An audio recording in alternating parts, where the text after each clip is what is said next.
239쪽을 보시면 등기사무의 정지 이 부분은 출제가 종종 돼요. 그래서 설명을 드릴 건데요. 이 지역은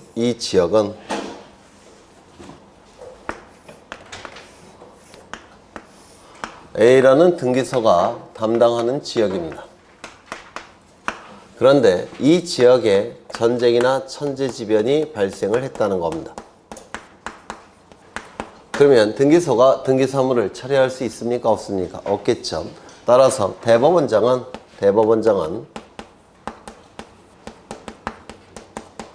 일정 기간을 정해서 이 기간 동안에 등기사무를 정지할 것을 등기소에 명령을 내립니다. 그러면 이 기간 동안에는 등기사무가 처리될 수 있습니까? 없습니까? 없겠죠. 따라서 이 기간 동안은 등기를 신청할 수가 없습니다. 설령 신청이 된다고 하더라도 이 기간 동안에는 등기 신청 사건이 등기할 것이 아닌 경우에 해당이 돼요. 즉 29조 제2호에 해당이 됩니다. 따라서 각하가 될 겁니다. 그런데 이 기간 동안에 이 토지에 대해서 갑이 등기를 신청을 했다는 겁니다. 을과 거래를 하고 등기를 신청을 했다는 겁니다. 등기가 신청이 됐다면 등기소는 등기를 해줄까요? 안 해줄까요? 안 해주겠죠. 각하를 하게 될 겁니다. 29조 제2호에 입각해서 각하를 하겠죠. 그런데 각하하지 않고 등기가 실행이 됐다라는 겁니다. 그럼 이 실행된 등기는 효력이 있을까요? 없을까요? 29조 제2호 위반이기 때문에 29조 제2호에 의해서 당연히 무효인 등기고, 당연히 무효인 등기는 등기관이 발견했을 때 직권으로 말소할 수 있고, 직권으로 말소하지 아니할 때는 이해관계인의 이의신청 절차를 통해서 말소시킬 수가 있습니다. 그래서 이거는 몇 가지를 기억해 두셔야 되는데, 먼저 명령권자는 누구라는 거? 대법원장이라는 거. 두 번째, 이 기간은 짧으면 짧을수록 좋죠. 따라서 기간이 명시적으로 정해져 있지 못합니다. 더 줄일 수 있어야 되니까, 따라서 불확정 개념인 일정 기간으로 표현하고 있다는 거. 그리고 등기가 실행이 되면 실행된 등기는 29조 제2호에 해당돼서 당해무효 직권말소 이의신청의 대상이 된다는 거. 요거를 좀 기억해 두셔야 됩니다. 줄은 나중에 지점. 그 다음에 등기관을 보실 건데, 등기관에서 관은 관리라는 뜻이에요. 관리, 등기하는 관리. 따라서 등기관이라 하면 등기사무를 담당하는 관리, 즉 국가공무원을 등기관이라고 부릅니다. 등기사무를 담당하는 국가기관. 그런데 이 등기관은 크게 두 가지가 있다고 했죠. 첫 번째, 당연직 등기관. 누구죠? 등기소장님, 등기국장님, 등기과장님, 등기계장님. 이분을 당연직 등기관 또는 자동등기관이라고 불렀고요. 두 번째, 지정직 등기관. 4급, 5급, 6급, 7급 법원 공무원 중에서 지정권자가 누굽니까? 지방법원장이나 지원장이 지정한 자를 지정등기관이라고 불렀죠. 4급 법원 공무원을 법원서기관이라고 부르고요. 5급을 등기사무관, 6급을 등기주사, 7급을 등기주사보라고 불러요. 그 자 중에서 지방법원장이나 지원장이 지정한 자, 그 자를 지정직 등기관 또는 지정직을 생략해서 등기관이라고 불렀습니다. 그 다음에 한 페이지 넘겨보시면 등기사무의 처리가 나오는데, 이거 여기서 양가로 2번을 좀 기억해 두십니다. 등기관은 접수번호 순서에 따라서 등기를 처리하는 겁니다. 따라서 등기는 접수번호 순서에 따라서 이루어지게 돼요. 그렇다면 서로 다른 구에서 권리의 우열이 문제가 될 때 뭐 갖고 판단한다고요? 접수번호. 그렇죠. 그 다음에 거기 제척은 나중에 보시고요. 오른쪽에 등기관의 책임, 이거 좀 보십니다. 이건 예전에 많이 출제가 됐는데 요즘은 잘 안 나와요. 근데 워낙 중요한 법률에 근거를 하고 있기 때문에 예전에 상당히 많이 출제가 됐어요. 그래서 이번에도 좀 보셔야 됩니다. 그래서 갑이라는 분은 등기관에게 등기를 신청합니다.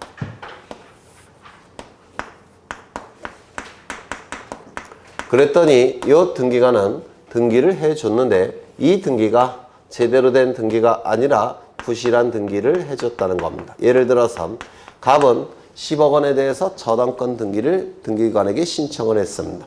근데 등기관이 잘못해서 공을 하나 빼먹었어요. 등기부에는 얼마로 기록이 됐냐면 1억이라고 저당권 등기가 기록이 됐다는 겁니다. 그렇다면 경매 절차로 넘어갔을 때 저당권자는 10억을 한도로 배당받아야 되죠. 그런데 1억이라고 기록됐으니까 얼마를 배당받겠습니까? 1억. 그렇죠. 그러면 9억만큼 손해가 발생한 거죠. 이게 부실한 등기라고 얘기를 합니다.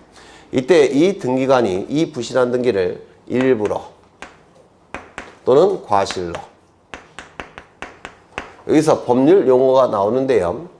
고의는 일부러라는 뜻이에요. 민법에서 하실 텐데 과실은 실수로라는 뜻입니다. 일반인들이 쓰는 용어는 고의는 일부러, 과실은 실수로라는 뜻인데 이 과실은 두 가지가 있어요. 하나는 무거운 과실, 중과실. 또 하나는 가벼운 과실, 경과실. 두 가지 종류의 과실이 있습니다. 그럼 중과실의 의미는 뭐냐면 절대로 저질러서는 안 되는 실수.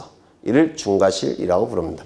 경과실은 의미가 뭐냐면 보통 사람들이 일반적으로 흔히 누구든지 저지를 수 있는 실수. 이걸 경과실이라고 불러요. 차이점 느낄 수 있습니까? 절대로 저질러서는 안 되는 실수인 중과실은 고의와 같은 평가를 받습니다. 그 다음에 경과실은 누구든지 흔히 일반적으로 보통 저지른 실수니까 이건 좀 가벼운 처리를 해야 되겠죠. 맞아요. 그런데 이때 등기관이 일부러 또는 무거운 과실로, 중과실로 부실한 등기를 했더라는 겁니다. 그러면 이 값은 손해가 발생하겠죠. 9억 원의 손해가 발생을 했습니다. 당연히 누구에게 배상을 청구할까요? 등기관에게 배상을 청구해야 됩니다. 이거 이해가 되실까요? 그렇죠.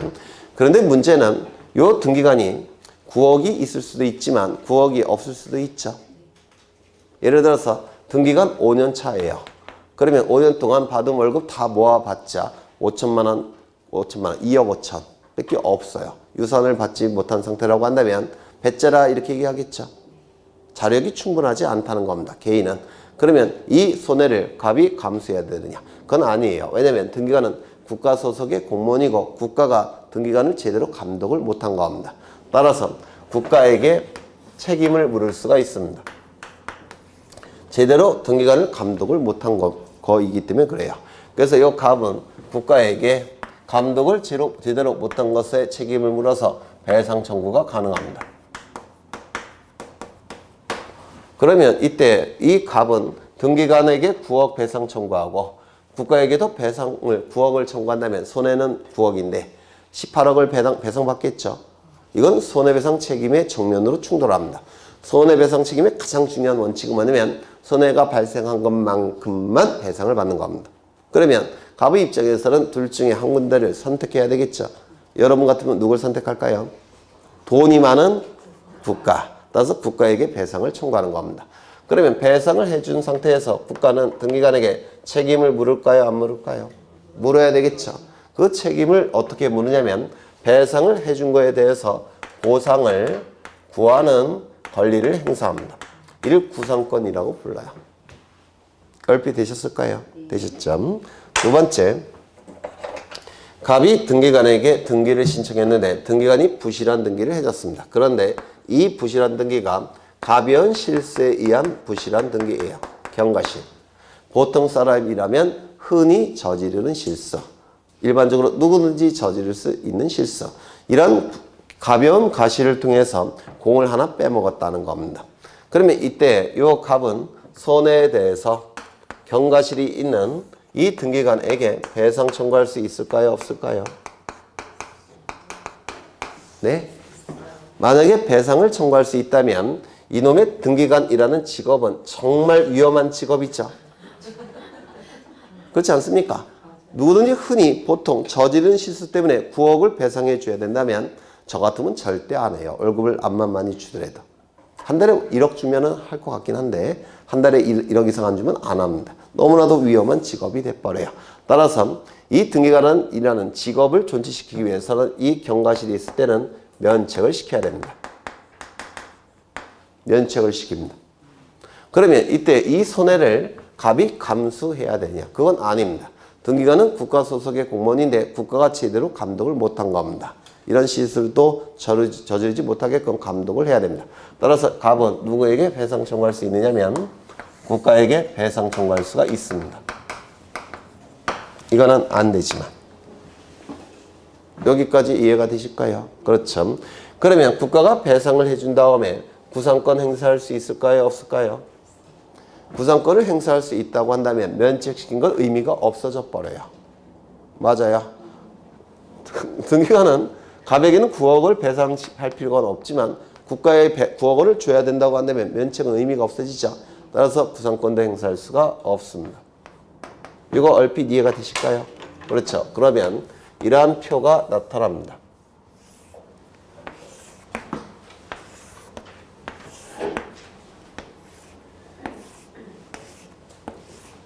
이러한 표가 만들어지는데요. 첫 번째는 등기관에게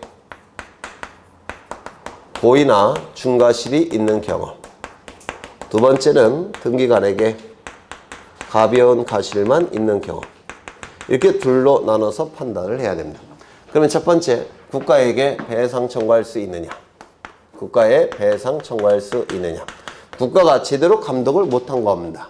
그리고 등기관을 통해서 이익을 받는 자는 국가이기 때문에 등기관에게 고의 중과실이 있건 가벼운 과실이 있건 국가는 무조건 책임을 져야 돼요. 배상을 청구할 수 있습니다. 두 번째, 등기관에게 배상을 청구할 수 있느냐? 등기관은 고의 중과실이 있으니까 보호받을 가치가 없죠. 일부러 절대로 저질러서는 안 되는 실수를 통해서 손해를 입혔으니까 갑은 등기관에게도 배상 청구할 수가 있습니다. 그런데 경과실일 때는 등기관에게 어떻게 한다고 했죠? 면책시킨다고 했죠. 배상 청구할 수 있다 없다? 없다. 세 번째, 그러면 갑은 국가나 등기관에게 선택적으로 청구할 수 있느냐? 둘 다 청구할 수 있으니까 선택할 수도 있죠. 여기는 국가에게만 배상 청구해야 되니까 선택할 수 없죠. 맞아요. 그 다음에 세 번째, 구상권을 행사할 수 있느냐? 이때는 행사할 수 있고 이때는 면책시킨다고 했죠. 행사할 수가 없습니다. 이러한 내용이 어떠한 법률에 규정이 되어 있느냐면 민사특별법인 국가배상법이라는 법률에 규정이 되어 있는데요. 이놈의 국가배상법은 얼마나 중요하냐면 이 국가배상법 1조, 2조, 3조, 4조의 내용인데 이 1, 2, 3, 4조의 내용은 행정고시 2차 과목의 경연제로 논술식으로 출제가 됩니다. 이게 그만큼 중요한 거예요.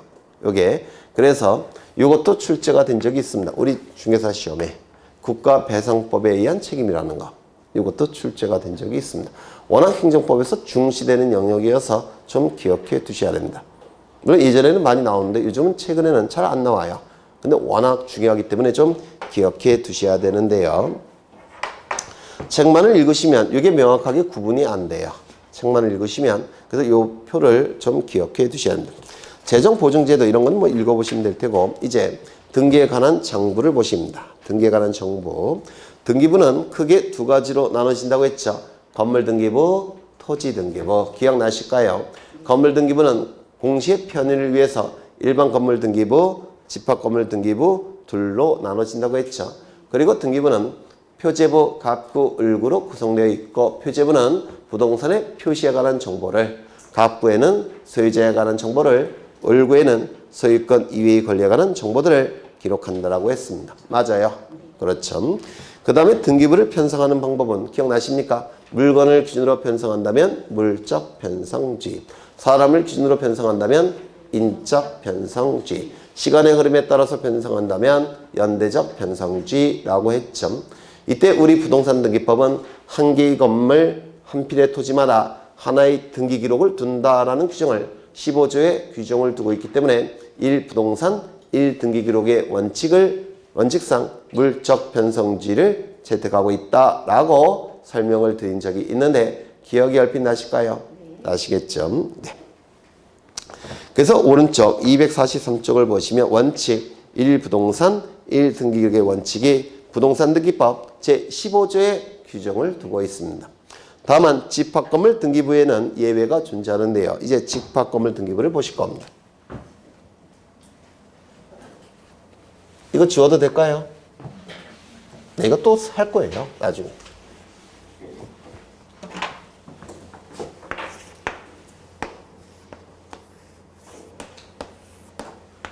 아파트를 그린 겁니다. 아파트. 자, 이 아파트 1001동 건물이고요. 101호쯤 될 테고, 그 다음에 202호쯤 될 테고, 303호쯤 될 겁니다. 그리고 이 건물이 들어서 있는 이 토지를 뭐라고 부르냐면 건물의 기초가 되는 토지라고 해서 대지라고 불러요. 요 대자는 기초 대자를 씁니다. 그래서 건물의 기초가 되는 토지, 기초 대자를 써서 대지라고 부릅니다. 이때 이 1001동 건물은 9개로 구분되어 있습니까? 101호부터 303호까지 9개로 구분되어 있죠. 이때 이 구분된 하나를 뭐라고 부르냐면 구분 건물이라고 부릅니다. 9개로 구분된 건물 중에 하나를 구분 건물이라고 불러요. 그리고 1001동을 뭐라고 부르냐면 9개의 구분 건물이 1001동에 집합되어 있다고 해서 집합 건물이라고 얘기합니다. 하나를 얘기할 때는 구분 건물, 전체를 얘기할 때는 집합 건물. 이때 소유자는 몇 명일까요? 9명. 그래서 이 구분 건물의 소유권자를 구분 소유자라고 부르고요. 그 다음에 1001동 집합 건물에 대한 소유자는 있을까요? 없을까요? 없습니다. 왜? 소유권자들이 다 따로 존재하기 때문에 1001동 전체에 대해서는 소유자가 존재할 수 없겠죠. 맞아요. 그렇죠. 이때 이 1001동을 분해를 해보면 그게 둘로 나눠지는데, 하나는 이 구분 건물의 소유자를 구분 소유권자라고 불렀죠. 이 구분 소유권자들이 전적으로 소유하는 부분, 이를 전유 부분이라고 부릅니다. 구분 소유권자가 전적으로 소유하는 부분을 전유 부분이라고 불러요. 건축법에서는 전용 면적이라고 부르는 부분입니다. 민법에서는 전유 부분, 건축법에서는 전용 면적. 즉 현관문 열고 안에 들어갔을 때 현관문 안쪽이 전유 부분이라고 부릅니다. 우리 민법에서는. 되셨을까요? 그러면 구분 건물과 전유 부분은 같은 걸까요? 다른 걸까요? 달라요. 그러면 이 구분 건물과 전유 부분은 어떠한 차이가 있냐면 현관문 열고 안에 들어가면 전유 부분, 현관문 열기 전에 복도까지 포함을 시키면 구분 건물이에요. 그래서 이 구분 건물은 전유 부분 플러스 공용 부분이 포함되면 구분 건물, 구분 건물에서 공용 부분이 빠지면 전유 부분이라고 불러요. 그러면 구분 건물과 전유 부분은 어느 게 더 넓은 개념일까요? 구분 건물. 그렇죠. 구분 건물에서 공용 부분이 빠지면 전유 부분, 전유 부분에 공용 부분을 포함하면 구분 건물이 되는 겁니다. 그래서 보통 이제 아파트 분양할 때 전용 면적이 뭐가 되는 겁니까? 전유 부분. 분양 면적이 뭐가 되는 겁니까? 구분 건물이 되는 겁니다. 얼핏 이해가 되실까요? 되셨죠? 그럼 이 부분을 분해를 해보면 전유 부분이 존재하는데 전유 부분이 몇 개가 있을까요? 9개가 존재합니다. 맞아요. 그리고 9명의 구분 소유권자가 공동으로 사용하는 부분도 있습니다. 이를 공용 부분이라고 부릅니다. 공용 부분. 9명의 소유권자가 공동으로 사용하는 부분, 공용 부분. 건축법에서는 공용 면적이라고 불러요. 우리 민법에서는 공용 부분이라고 부르고요. 되셨죠? 되셨죠? 이때 이 전유 부분이 성립되기 위해서는 지난주에 이거 했는지 모르겠는데 구분 건물의 요건을 한 적 있습니까?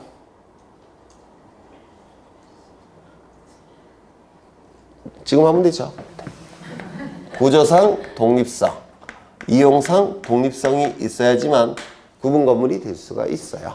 구조상 독립성, 이용상 독립성. 이를 구분 건물의 객관적 요건이라고 불러요. 구분 건물의 객관적 요건. 그런데 이 구분 건물은 전유 부분과 공용 부분으로 구성되어 있죠. 그래서 이 전유 부분도 마찬가지로 구조상 독립성, 이용상 독립성이 객관적 요건이 돼요.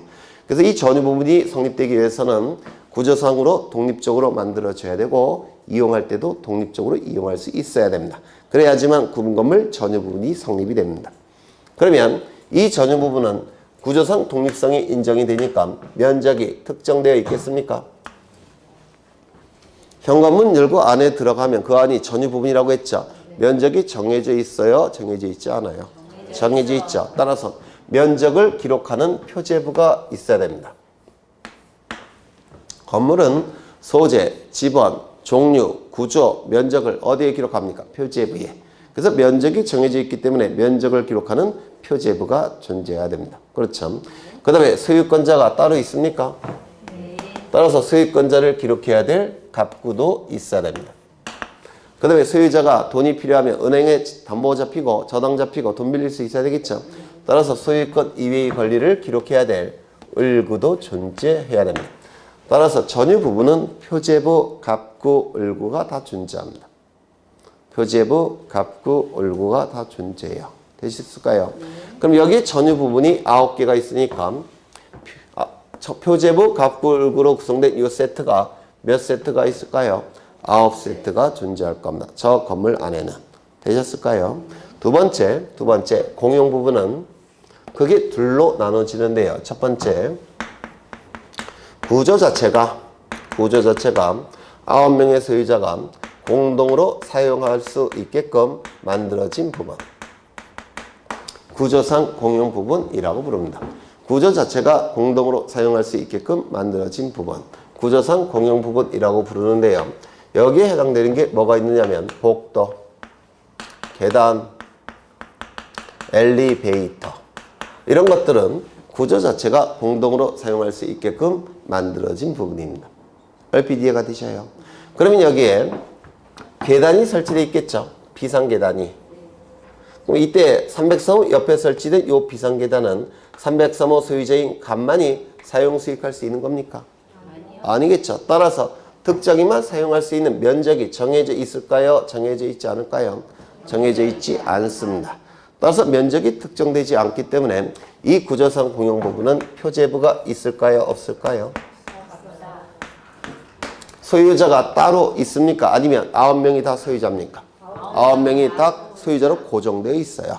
따라서 소유자가 별도로 존재하지 않기 때문에 갑구는 존재할 수가 없습니다. 갑구가 없다면 을구도 존재할 수가 없습니다.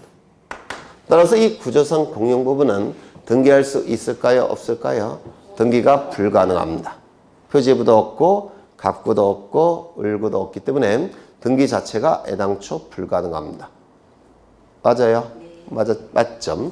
두 번째는 만들어지기는 전유 부분으로 만들어졌습니다. 전유 부분으로 만들어졌다는 얘기는 구조상의 독립성, 이용상의 독립성이 있다는 뜻이에요. 그런데 전유 부분으로 만들어졌는데 아파트 관리 규약이나 또는 이 관리 규약의 공적인 증거력을 높이기 위해서 공증을 받는 경우가 있습니다. 즉 공정증서로 규약이 작성되는 경우도 있어요. 만들어지기는 전유 부분으로 만들어졌지만 규약이나 공정증서를 통해서 9명의 소유자가 공동으로 사용하자고 정한 부분이 있습니다. 이를 규약상 공용 부분이라고 부릅니다. 만들어지기는 전유 부분으로 만들어졌지만 규약이나 공정증서를 통해서 9명의 소유자가 공동으로 사용하자고 정한 부분. 이를 규약상 공용 부분이라고 불러요. 예를 들어서 9명의 소유자가 1억 원씩 각출합니다. 그러면 얼마가 모일까요? 9억. 9억이 모이겠죠. 이 9억을 가지고 2층짜리 건물을 신축합니다. 그럼 소유자가 누굽니까? 9명. 맞아요. 그런데 이 2층짜리 건물을 2층은 A에게 분양을 해서 세탁소로 사용하게 하고 1층은 B에게 분양해서 편의점으로 사용하게 한다면 요 A와 B는 구분 건물의 소유권자죠. 맞아요. 상가 건물 아닙니까? 상가 건물. 그렇죠. 그런데 이렇게 분양하지 않고 9명이 관리 규약을 만들어서 여기는 관리사무소로 사용하자고 정하고 이쪽은 어르신들의 쉼터인 노인정으로 사용하자고 정한다면 이건 9명이 다 사용 수익하는 거나 마찬가지죠. 맞아요. 이를 규약상 공용 부분이라고 불러요. 그래서 이 규약상 공용 부분의 대표 주자는 관리사무소, 노인정. 요즘의 신축 건물은 동주민이 공부할 수 있는 독서실도 만들어지죠. 독서실. 이런 것들이 규약상 공용 부분이라고 불러요. 얼핏 이해가 되실까요? 네. 되시죠? 그러면 이 규약성 공용 부분은 면적이 특정되어 있을까요? 특정되어 있지 않을까요? 따라서 면적을 기록해야 될 표제부가 존재합니다. 그렇겠죠. 소유자가 별도로 존재합니까? 아니면 소유자는 9명이 다 소유자입니까? 9명. 따라서 별도의 소유자를 기록할 수 있는 갑구는 필요가 없습니다. 갑구가 없다면 을구도 존재할 수가 없습니다. 그럼 이 규약성 공용 부분은 표제부만 존재합니다. 그럼 등기할 수 있을까요? 없을까요? 네? 그러니까 할 수 있냐고요? 없냐고요? 표제부는 등기할 수 있고 갑굴구는 등기할 수가 없습니다. 맞아요. 표제부 등기는 가능합니다. 갑굴구는 등기할 수가 없어요. 그렇다면 이 규약성 공용 부분과 이 구조상 공용 부분은 생긴 것부터 다르죠. 따라서 이 규약성 공용 부분은 구조상 공용 부분과 구분하기 위해서 전유 부분으로 만들어졌지만 규약을 통해서 공용 부분으로 전환시킨 사실을 등기를 해야 됩니다. 이를 뭐라 부르냐면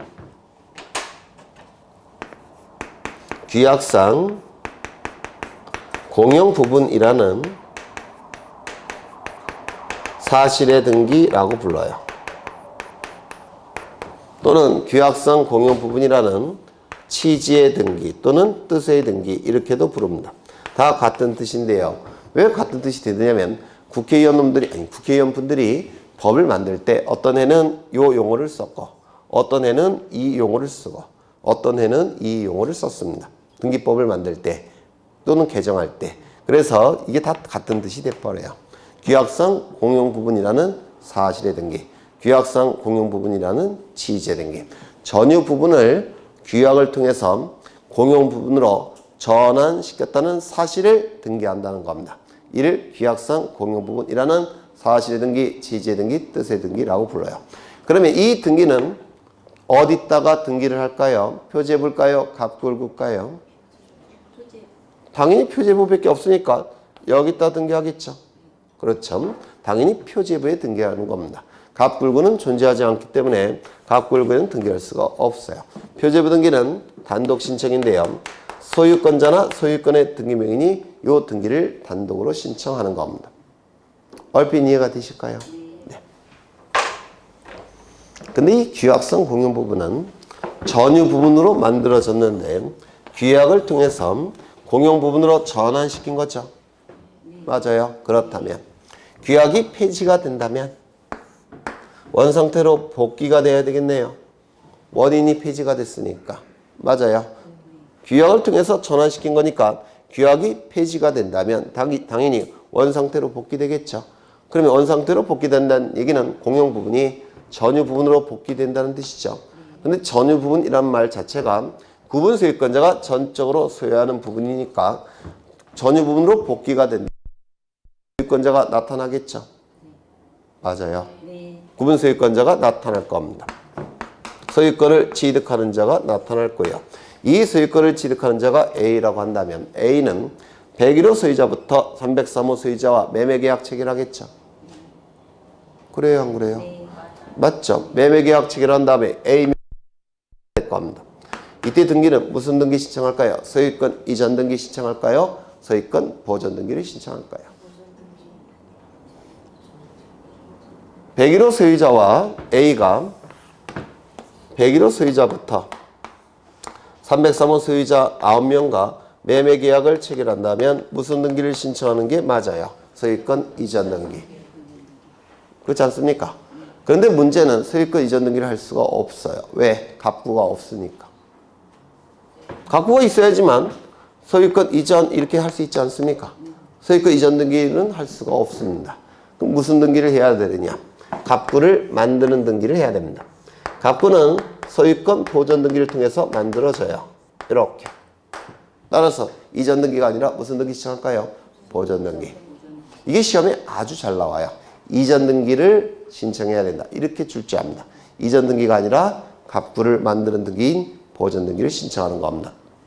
소유권 보전 등기를 신청하는 겁니다. 언제? 규약이 폐지가 될 때는. 이 소유권 보전 등기는 단독 신청일까요? 공동 신청일까요? 단독 신청. 그래서 지체 없이 단독으로 신청합니다.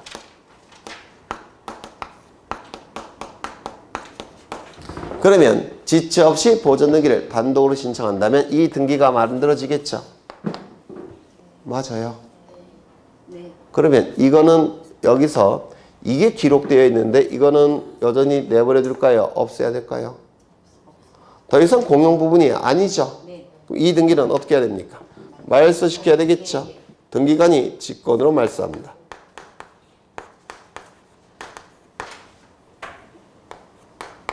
보전 등기를 한 다음에 등기관은 이 등기가 필요 없다는 것을 직관적으로 알게 돼요. 그래서 신청이 없을지라도 등기관은 이 등기를 직권으로 말소하게 됩니다. 얼핏 이해가 되실까요? 네. 이거 두 번째 하는 건데 11월, 12월 달에는 거의 없으셨기 때문에 네, 이게 대부분은 처음 듣는 게 될 거예요. 이게 이제 굉장히 어려운 내용입니다. 쉬운 내용은 아니에요. 상급의 문제로 출제가 되는 겁니다. 그래서 이 집합건물 등기부는 이 그림이 4개가 그려져야 돼요. 이 그림이. 그러면 집합건물 등기부와 관련해서 출제되는 걸 다 해결할 수가 있는데요. 근데 4개를 다 설명드릴 수 있는 민법 지식이 없으시니까 오늘은 2개 정도만 그릴 겁니다. 요거 하나랑 하나 더 그릴 거예요. 요거 되셨을까요? 지워야 될 것 같은데. 지워되죠? 이거 또 할 거예요. 이거 5번 이상 해요. 네. 여러분 신뢰할 수 없으니까 계속 그릴 겁니다.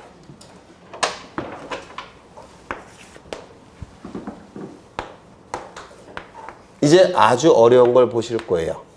그래서 이거를 지금 이해하리라고 제가 기대하는 건 아니고요. 반복을 할 것이니까 자꾸 흔적을 남겨놓는 겁니다. 그러면 반복이 될수록 조금씩 이해도가 높아지실 거예요. 굉장히 어렵습니다. 지금 하는 거는. 이건 자의 아파트가 될 테고 1001동 건물입니다.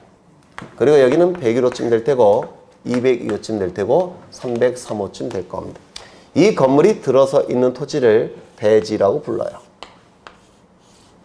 이 건물이 들어서 있는 토지를 대지라고 부릅니다. 그리고 이때 요 구분 건물의 소유권을 구분 소유권이라고 하고 구분 소유권을 가지고 있는 자를 구분 소유권자라고 부릅니다. 다 민법에서도 하실 거예요. 이때 건물은 토지와 밀접한 관련이 있죠. 건물은 토지 위에 붕 떠 있을 수 있습니까? 없습니까? 없어요. 건물에 붙어 있죠. 그래서 건물 소유권자는 건물을 통해서 토지를 점유하고 있는 겁니다. 민법에서 하실 거예요. 건물 소유자는 건물을 통해서 토지를 점유하고 있는 겁니다. 그렇다면 갑이 이 건물을 소유하기 위해서는 이 건물이 들어서 있는 이 토지를 사용할 수 있는 권리가 있어야 됩니다. 즉 점유할 수 있는 권리가 있어야 된다는 겁니다. 얼핏 이해가 되셔요? 그걸 뭐라 부르냐면 이 대지를 점유할 수 있는 권리, 대지 사용권이 있어야 됩니다. 구분 건물 소유자는 구분 건물을 소유하기 위해서는 구분 건물이 들어서 있는 그 토지를 점유할 수 있는 권리, 사용할 수 있는 권리를 가지고 있어야 됩니다. 이걸 대지 사용권이라고 불러요. 이 대지 사용권은 간만이 가지고 있는 걸까요? 9명이 다 가지고 있어야 될까요? 9명이 다 가지고 있어야 돼요. 따라서 대지 사용권은 비율 형태로 존재합니다.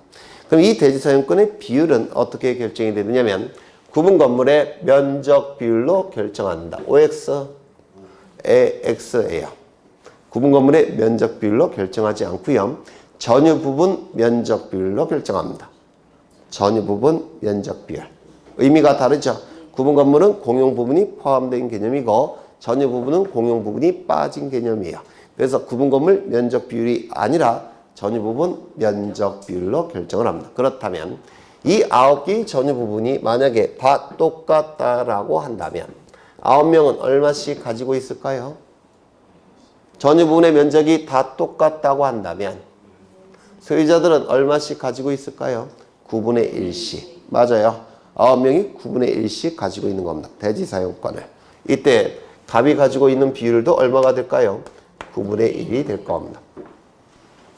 이때 이 대지 사용권이 될 수 있는 권리는 첫 번째, 사용 권능이 있는 권리는 다 대지 사용권이 될 수가 있어요. 따라서 이 대지에 대한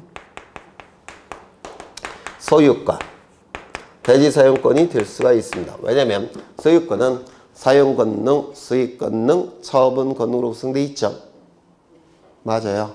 사용 권능이 있기 때문에 대지 사용권이 될 수가 있고요. 두 번째, 이 대지에 대한 지상권.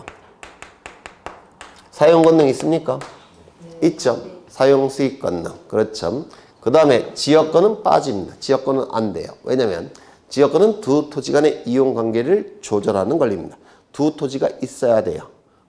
저는 한 필지만 그렸죠. 또 지역권은 대지사용권이 될 수가 없습니다.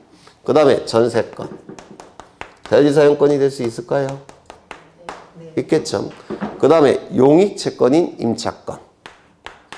이것도 용익채권이라고 불러요. 대지사용권이 될 수가 있습니다. 그래서 우리 등기법에서 또는 민법에서 대지사용권이 될 수 있는 권리는 네 가지입니다. 소유권, 지상권, 전세권, 임차권.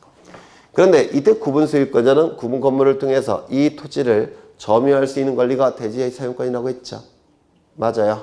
따라서 이 등기법에서는 네 가지 권리를 대지사용권이라고 보지만 우리 판례는 하나를 더 인정합니다. 우리 판례는 이게 민법에서 주로 출제가 되는 건데 판례가 인정하는 대지사용권은 점유사용권이라는 대지사용권이에요. 점유권. 이거는 민법에서 주로 인정되는 판례가 인정하는 대지사용권인데요. 이거는 나중에 보실 겁니다. 4개를 그려야 되는데 그 4개 중에 있어요. 점유사용권도. 아직은 어려우신. 민법에서 이거 들어보셨습니까? 점유권 말고 점유사용권. 못 들어봤죠? 네, 들어본 다음에 설명을 드릴 겁니다. 도대체 언제 민법 지식이 올라가 있을까요? 네. 제가 부럽겠네요. 4가지 권리 외우셔야 돼요. 출제가 이미 됐습니다. 지역권이 들어가면 틀린 지문이 돼요. 이게 출제가 된 적이 있습니다. 되셨을까요? 그러면 이런 대지사용권은 토지에 대한 권리들이니까 건물 등기부에 기록이 될까요? 토지 등기부에 기록이 될까요? 토지 등기부. 그렇죠. 이 토지에 등기부가 있을 겁니다.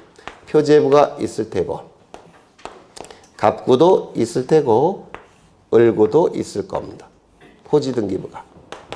그러면 이 대지사용권은 토지에 대한 권리니까 당연히 토지 등기부에 기록이 될 텐데 이 대지사용권이 소유권이라고 한다면 당연히 갑구에 기록되겠죠. 소유권 이외의 권리일 때는 당연히 을구에 기록되겠죠.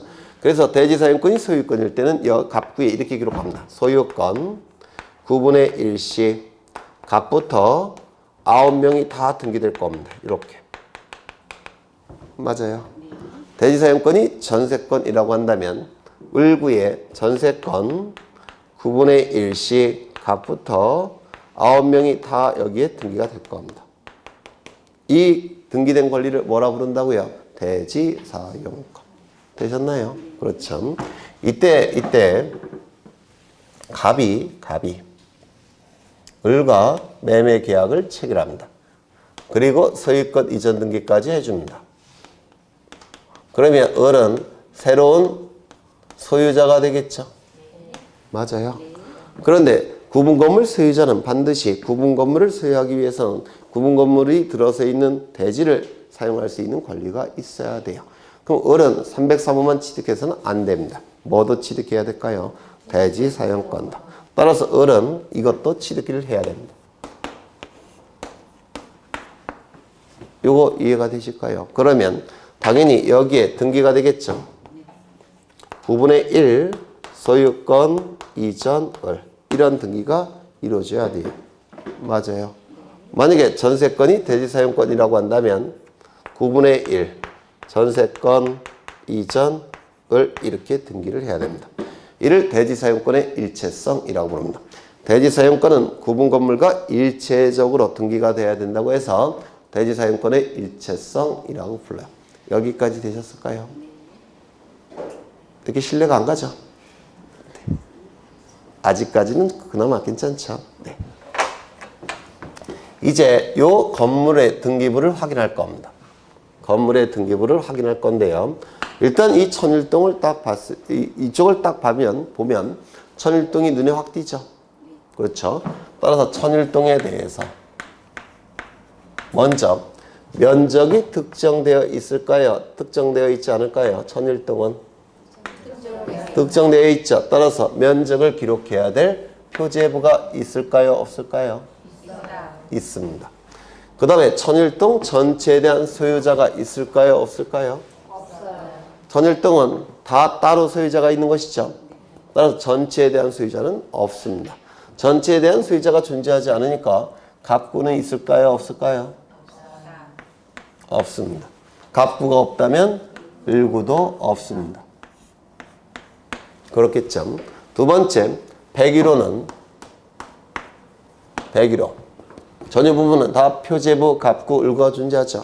그럼 여기 몇 세트 있다고 했습니까? 9세트. 따라서 101호 전유 부분은 표제부가 있을 테고 갑구도 있을 테고 을구도 있을 겁니다. 마찬가지로 102호도 표제부가 있을 테고 갑구도 있을 테고 을구도 있을 겁니다. 쭉쭉쭉 가서 302호도 마찬가지로 표제부가 있을 테고 갑구가 있을 테고 을구도 있을 겁니다. 303호도 표제부가 있을 테고 갑구가 있을 테고 을구도 있을 겁니다. 규약성 공용 부분은 표제부는 존재한다고 했죠? 맞아요. 그래서 규약성 공용 부분은 여기다가 표제부를 존치시키는 겁니다. 여기다가. 근데 설명의 편의를 위해서 생략한 거예요, 제가. 이때 이 전체가 하나의 등기부입니다.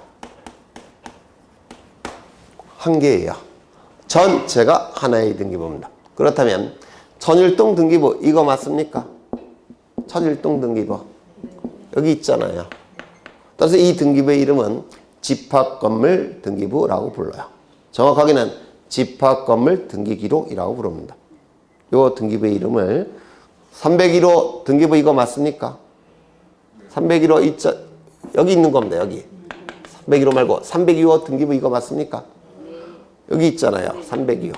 따라서 이 등기부의 명칭은 구분건물 등기부이기도 합니다.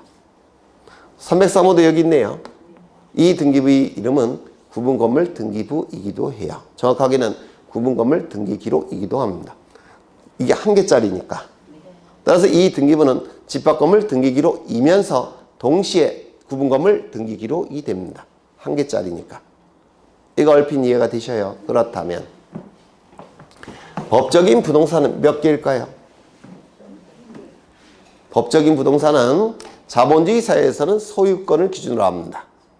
소유권이 다 따로 있죠. 법적인 부동산은 몇 개 있습니까? 9개. 맞아요. 그래서 이 9개의 부동산이 존재하는 겁니다.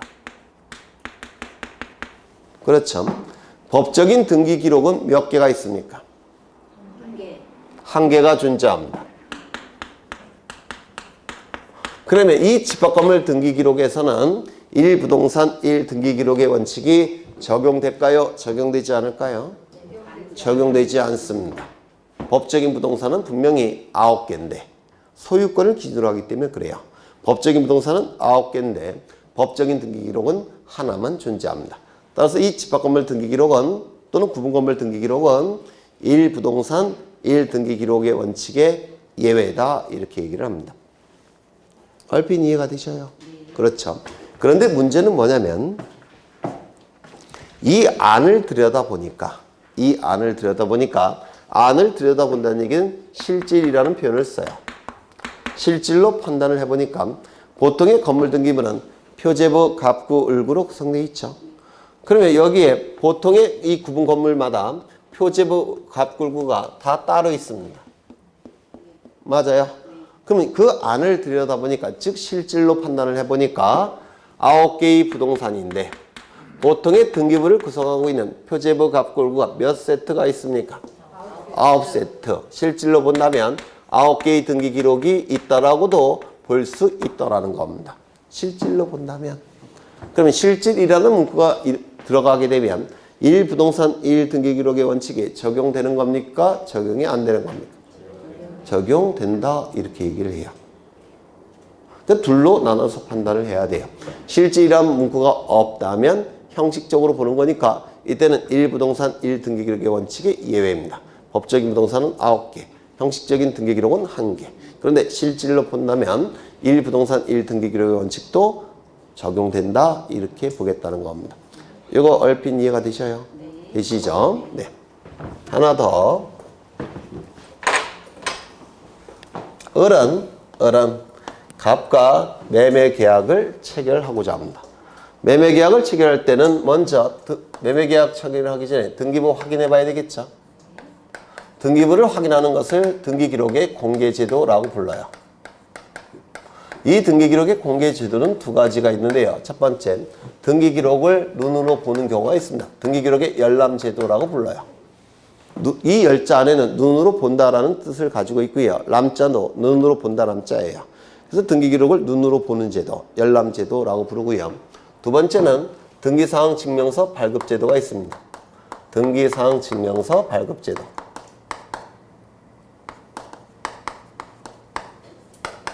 이 두 가지 제도를 통해서 등기기록이 공개가 돼요. 그래서 이 두 가지 제도를 통해서 등기기록을 확인할 수가 있는데요. 이 매수인 을은 이거 다 확인할 필요가 있습니까? 303호와 관련된 것만 확인하면 돼요. 맞아요? 그렇다면 이 을은 먼저 천일동 표제부는 확인을 해야 됩니다. 왜냐하면 공용 부분이 뭐가 있는지, 규약상 공용 부분이 뭐가 있는지, 관리사무소 어디 있는지, 그 다음에 뭐 독서실은 어디 있는지, 복도는 어디 설치됐는지, 엘리베이터는 몇 개인지 뭐 이런 거 확인해야 되겠죠. 이건 천일동 표제부에 있습니다. 두 번째, 매수인 을은 101호에 표제부 확인해야 될 겁니다. 왜냐하면 보통 매매대금은 전용 면적 갖고 결정이 되죠. 맞아요. 따라서 전유 부분의 면적이 얼마인지 대금을 결정할 때 확인을 해야 됩니다. 맞아요. 그 다음에 두 번째, 갑구는 확인할까요? 확인 안 할까요? 매매계약의 상대방 갑이 진짜 이 건물의 소유자인지 확인을 해봐야 됩니다. 따라서 갑구 확인을 해봐야 됩니다. 맞습니까? 101호가 아니라 303호죠. 네. 큰일 날 뻔했네. 그 다음에 을구는요. 왜요? 깨끗한 부동산인지 저당 잡힌 부동산인지 확인해 봐야 되겠죠. 그러면 이때 을이 확인할 필요가 있는 것은 요 4개만 확인할 필요가 있습니다. 나머지 101호부터 302호는 이건 확인할 이유가 전혀 없습니다. 여기까지 되셨을까요? 그렇다면 등기부는 이 전체가 하나의 등기부라고 했죠. 따라서 존재할 때는 이 전체가 하나의 등기부인데 공개가 될 때는 이 전체가 하나의 등기부가 아니라 한동 전체에 대한 표제부와 공개되는 전유 부분의 표제부, 갑구, 을구만 하나의 등기부입니다. 요것만 하나의 등기부예요. 공개가 될 때는. 그러면 존재할 때의 하나의 등기부의 구성과 공개가 될 때의 하나의 등기부의 구성은 같을까요? 다를까요? 달라집니다. 이게 존재할 때의 하나의 등기기록의 구성과 공개가 될 때의 하나의 등기기록의 구성은 달라집니다. 이거 얼핏 이해가 되셔요? 네, 이것도 좀 기억해 두셔야 됩니다. 여기까지 이해가 되셨으면 좀 쉬운 거는 다 이해가 되신 거예요. 되셨죠? 네. 이때 이 집합건물 등기부는 특이한 게 이 표제부는 반드시 동시에 작성을 해야 됩니다. 그리고 바꿀 때도 동시에 바꿔야 되고요. 소멸시킬 때도, 즉 말소할 때도 동시에 말소를 시켜야 됩니다. 왜냐하면 이 집합건물, 즉 구분건물은 한 동에 다 묶여 있기 때문에 서로가 서로에게 구조가 영향을 미칩니다. 맞아요. 따라서 구조를 기록하는 이 표제부는 작성이 될 때도 동시에 작성, 변경할 때도 동시에 변경, 말소도 동시함이 원칙입니다. 이거 나중에 써먹어야 돼요. 꼭 기억해 두셔야 합니다. 표제부는 동시에 뭐든지 이루어져야 됩니다. 되셨을까요? 그리고 보통 건물 등기부의 표제부는 상단부, 하단부로 나누지 않는데 이 집합건물 등기부는 일반 건물 등기부와 달리 상단부, 하단부로 나뉩니다. 이렇게 나눠져요. 이렇게 나눠집니다. 이게 일반 건물 등기부와의 차이점이고 일반 건물 등기부와의 차이점이기 때문에 이 집합건물 등기부 표제부는 시험에 자주 나옵니다. 거의 매해 한 문제씩 나오고요. 상급의 문제로 출제가 됩니다. 그러면 상단부는 어떠한 내용을 기록하고 하단부에는 어떤 내용을 기록하느냐면 이때 표제부는 부동산 표시에 관한 정보가 기록되죠. 그렇죠. 이건 집합 건물 등기부예요. 이건 어디까지나 집합 건물 등기부입니다. 따라서 표제부에는 건물에 관한 내용이 기록이 돼야 됩니다. 따라서 이 상단부는 건물에 관한 내용이 기록이 됩니다. 건물에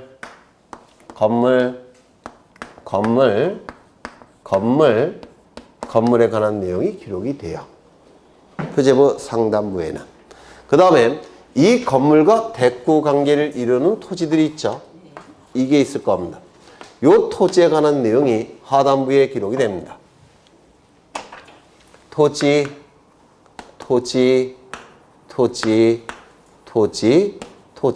이게 일반 건물 등기부와의 결정적인 차이예요.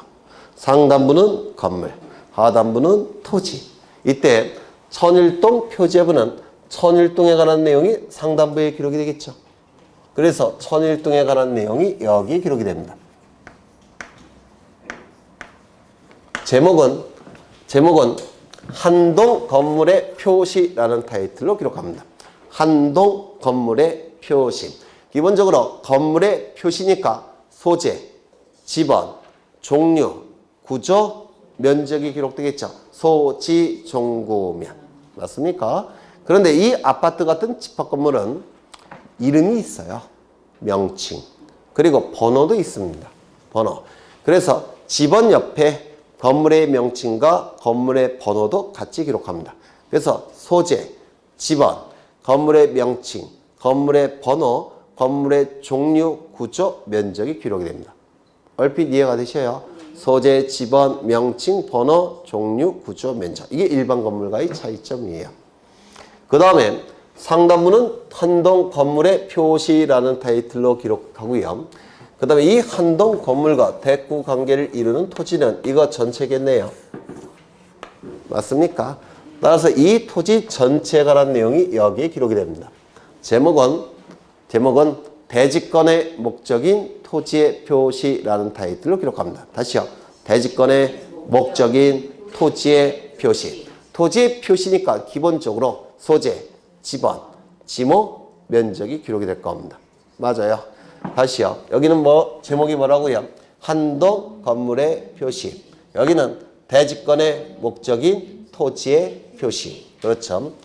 이 표제부는 101호에 관한 표제부죠. 전유 부분 표제부예요. 그래서 상단부에는 101호에 관한 내용이 기록이 되는데요. 제목은 전유 부분의 건물의 표시라는 타이틀로 기록합니다. 전유 부분의 건물의 표시. 전유 부분의 건물의 표시. 그럼 여기도 뭐가 기록이 될까요? 전유 부분의 건물의 표시. 전유 부분의 건물의 표시. 전유 부분의 건물의 표시라는 타이틀이 기록이 됩니다. 이것도 기본적으로 건물의 표시죠. 따라서 소재, 지번, 그 다음에 건물의 명칭, 건물의 번호, 종류, 구조, 면적이 기록이 될 겁니다. 이거 맞아요. 건물의 표시니까 여기는 한동 건물의 표시로서 소재, 지번, 명칭, 번호, 종류, 구조, 면적. 여기도요. 소재, 지번, 지모, 소재, 지번, 명칭, 번호, 종류, 구조, 면적. 얼핏 이해가 되셔요? 그렇죠. 그런데 문제는 뭐냐면 천일동 소재지와 303호 소재지번은 같을까요? 다를까요? 천일동 소재지번과 303호 소재지번은 같을까요? 다를까요? 같아요. 같지 않습니까? 천일동 안에 있는 게 303호 아닙니까? 그러면 여기에 소재지번이 기록된다면 여기에는 소재지번이 기록될 이유가 없어요. 겹쳐버리니까. 맞습니까? 이게 시험에 굉장히 잘 나옵니다. 천일동 건물의 표시에는 소재지번이 기록되면 전유분 건물의 표시는 소재지번을 기록하지 않습니다. 이게 시험에 아주 잘 나와요. 그러면 천일동의 명칭은 뭐죠? 자이아파트. 303호의 명칭은 뭐죠? 자이아파트. 그러면 여기에 자이아파트가 기록이 됐다면 여기에도 자이아파트 기록할 이유가 있을까요? 없을까요? 없습니다. 겹치니까. 한동 전체에 대해서는 번호는 천일동이죠. 그 다음에 전유 부분은 번호가 101호부터 303호죠. 그럼 여기에 천일동이 기록이 됐다면 여기에 101, 102, 104 이런 거 전유 부분의 건물의 번호 기록할까요? 안 할까요? 왜요? 다르니까. 겹치지 않으니까. 그래서 여기와 이 부분은 겹치는 것은 기록하지 않고 겹치지 않는 것만 기록하는 겁니다. 이거 얼핏 이해가 되셔요? 되시죠? 그 다음에 여기는 대지권의 목적인 토지의 표시라고 했죠. 대지권의 목적인 토지의 표시. 그러면 303호가 여기에 기록이 됐다면 303호에 해당되는 토지에 대한 권리는 이거겠네요. 그렇죠. 요게 여기에 기록이 되는 겁니다.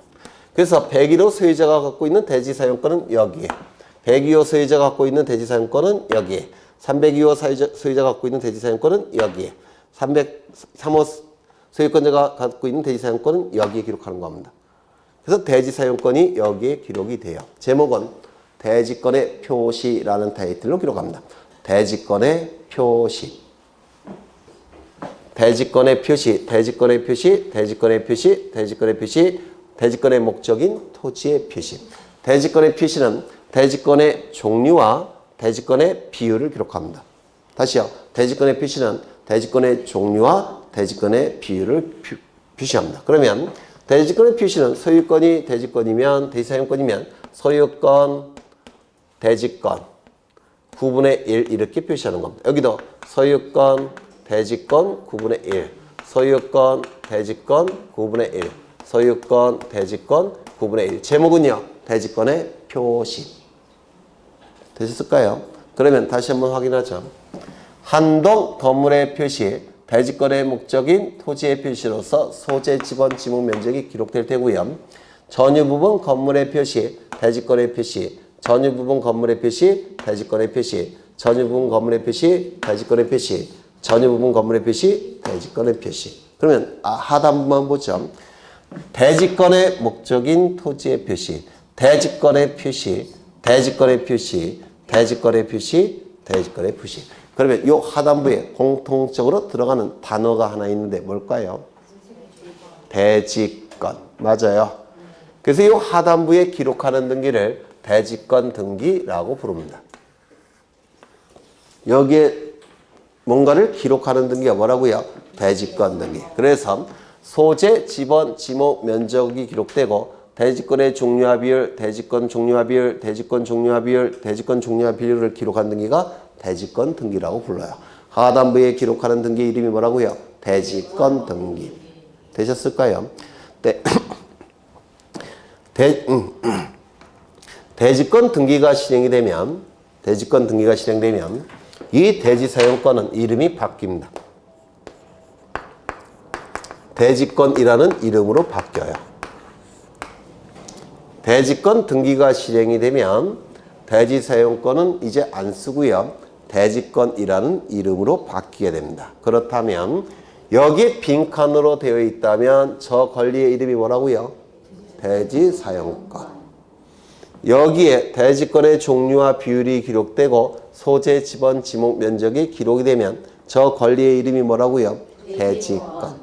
요거 되셨을까요? 그러면 이건 어디까지나 건물 등기부니까 건물에 관한 내용은 반드시 기록되어야 하지만 토지에 관한 내용은 기록되지 않아도 상관이 없어요. 그러면 저 권리의 이름이 뭘까요? 대지 사용권. 맞아요. 대지 사용권인 상태에서 을이 303호를 갑으로부터 이전 등기를 하게 되면 을은 대지 사용권도 이전 등기를 해야 됩니다. 맞아요.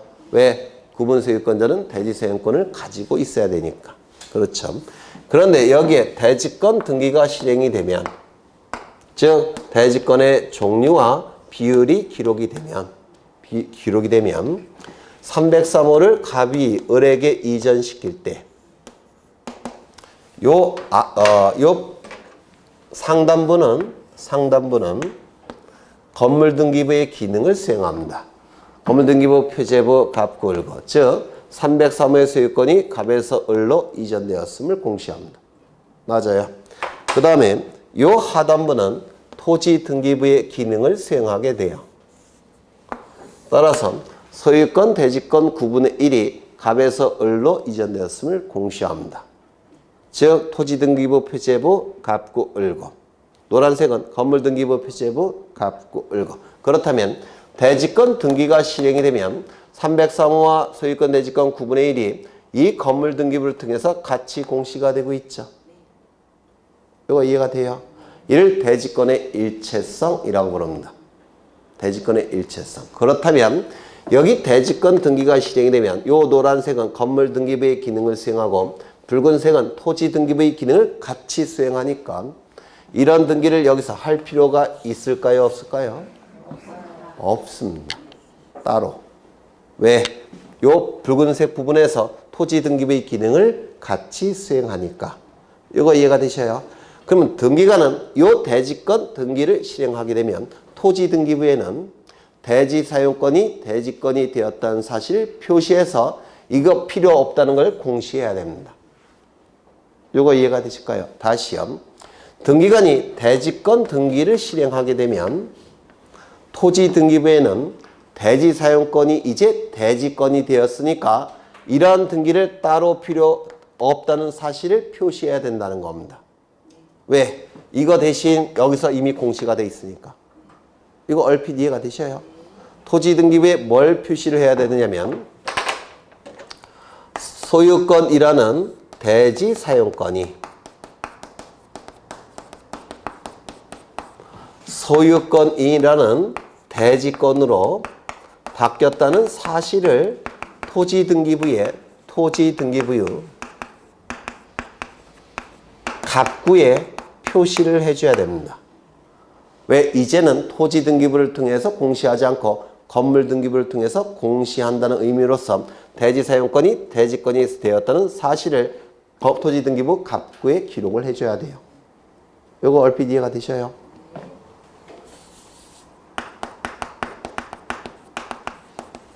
그럼 만약에 전세권이 대지 사용권이라고 한다면 여기에 전세권 대지권 9분의 1, 전세권 대지권 9분의 1, 전세권 대지권 9분의 1, 전세권 대지권 9분의 1 이렇게 등기가 이루어지면 등기관은 전세권이라는 대지 사용권이 전세권이라는 대지권으로 바뀌었다는 사실을 토지 등기부 을구에 등기를 해줘야 됩니다. 이걸 뭐라고 부르냐면 대지권이라는 사실의 등기라고 불러요. 그러면 이제 앞으로 이 등기가 여기서 실행이 됐다면 이제 대지권에 관한 내용은 토지 등기부를 통해서 공시할 필요 없이 이제 건물 등기부를 통해서 공시가 되는 겁니다. 얼핏 이해가 되실까요? 얼핏도 안 되실까요?